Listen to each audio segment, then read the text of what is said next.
விஜய் வந்து பெரிய அளவில் எதிர்பார்க்கக்கூடிய ஒரு தலைவராக இருக்காரு. அப்படி இருக்கையில இந்த கூட்டணி வெற்றி அது எதிர்பார்க்கிற ஒரு பர்சன்டேஜை வச்சுக்கிட்டு அனுமானங்களின் அடிப்படையில் நீங்கள் சொல்கிறீர்கள் ஒரு தம்பி வந்து பலமா இருக்காருன்னு. தேசிய கூட்டணி வெற்றி பெறும் சொல்றீங்க. இப்ப வேற கட்சிகள் இணையுமா? இப்ப நாங்களே இப்போ அசுர சக்தி தான். அசுர சக்தி 2 கட்சி அசுர சக்தி தான். அதுக்கப்புறம் வர்றது பார்க்கலாம்.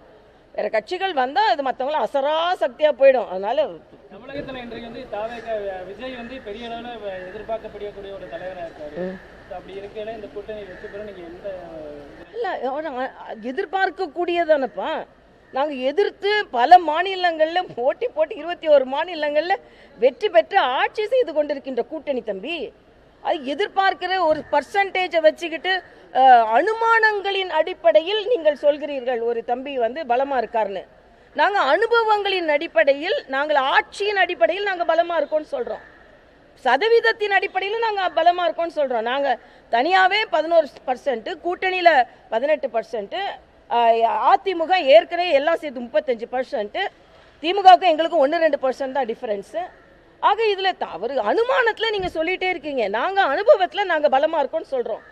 அனுபவத்தில் பலமாக இருக்கிறவோட அனுமானத்தில் பலமாக இருந்தவர் வந்தால் நல்லது, வரலன்னா எங்களுக்கு ஒன்றும் பிரச்சனை இல்லை, அவருக்கு தான் கெடுதல் நான் சொல்கிறேன்.